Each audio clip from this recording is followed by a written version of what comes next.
how the rubber-proof fence is still continuing till today. Now, I never believed that could happen to myself. When I used to hear about a child being removed from a family, I always thought that this family or mother or father or whoever, they must have done something wrong. You know, I just heard that anyone would take a child from their family. Twisted myself. He nearly hit Joe. Taken off me at birth. Now I've fought to get him back. You okay, Joe? Caused a lot of trauma to myself and my family and my children. That's not a real man at all. Parental sibling alienation. And the worst part I think about it is the fact that while my child was in out-of-home care, he was actually very badly treated most of the time. So even though I tried to get doctors' records, paediatrician records, or any other source of proof that my child had gone through these things, I was just met with a closed door. No one wanted to acknowledge anything I had to say as far as everybody else was concerned. A baby at that age forgets everything. No. So not to worry about nothing. Well, inner depths, long-term trauma. The trauma never fades. On my child. Inner psychological damages. The trauma is immense. He has to see a child psychologist at a very tender age. That is absolutely disgusting and absolutely ridiculous. And no child should have to go through that. I believe there is facts, and facts should be available. And with evidence. Facts should be able to remove children from families that will be at risk, or may be at risk, but there should be solid grounds for the removal of those children, and it should be done as the last resort. Absolutely. So, if anybody comes and approaches you and you feel the slightest concerned about the possible removal of your child, get in contact with people straight away. Start seeking Facebook, ask friends. If you need any help, ask from friends and family before you go to police connections or whatnot, because they're all under the same umbrella. I actually called on one occasion, not many people know about this, but I actually called a police station to report how my son was being ill-treated. Sorry. And in the police station itself, I was actually told that I had nothing to report. Nothing. I called the complaint line numerous occasions, and I told them how concerned I was for the safety of my child, the well-being of my child, and the fact that I thought that my child would not come home to me and would be practically dying in care, either from neglect, abuse, or whatever. So again, I called the complaint line and I was literally laughed at. I was mocked, but that didn't stop me. I went public, I went Facebook Live. I'm not sure if anybody saw me do those things.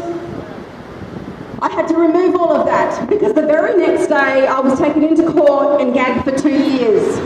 My 2 years is not up yet, people, but yet I stand here today. And I'm going to speak up. My child is not for no one's cash. My child is worth more than money. I will stand here for myself. Even if I get my child back, I will stand here for you.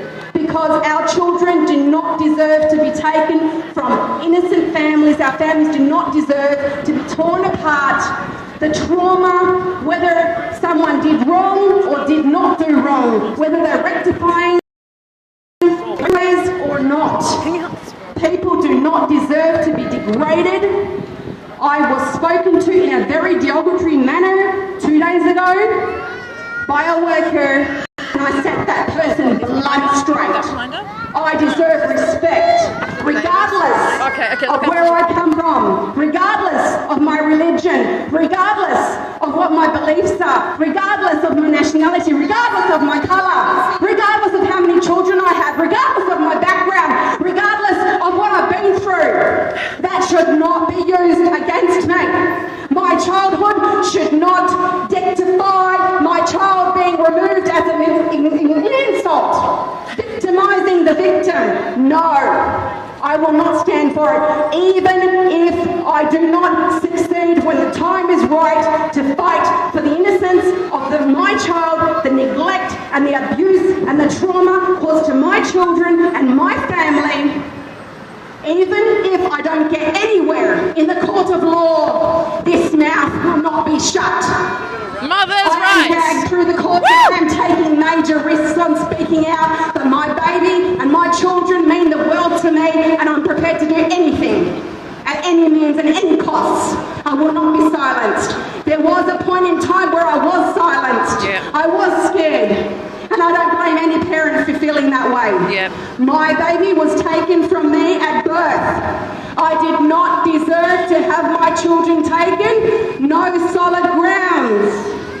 My baby's name is Isaiah. If you see or hear anything on the news, and I'm hoping one day you will, whether I win or lose or whatever, I will name and shame everyone, whoever had anything to do with the removal of my child, but worse, whoever sat back and watched my child being neglected and abused in care, and no one stood up for that newborn baby. Disgusting. All I can say is there is no pain. There is no raw emotion, and there is no higher love I've ever felt in my entire life. I never knew love until I had my baby removed from me. I had police down the hall, and no solid grounds of removal. Many parents out there are just like myself. Again, whether you have done wrong or you didn't do wrong, whether you're doing right, not doing right, at the end of the day, they want us all to fail. Let's stand tall, let's fight. When you feel tired, when you feel weak, when you feel down, know that I'm here, know that others are here, and we're fighting together for and with you. And when I feel weak, and I feel down, and I feel misjudged, I expect the same. I'm not spineless. To the person that said I'm spineless, to the person that made such a comment, and they said, oh, your behaviour, excuse me, you do not know me. You do not know me. Do not underestimate me. I'm standing here today, not you. Not you. So excuse me. I'm not here to win brownie points. I'm here to speak up for the innocent children and the families that have been torn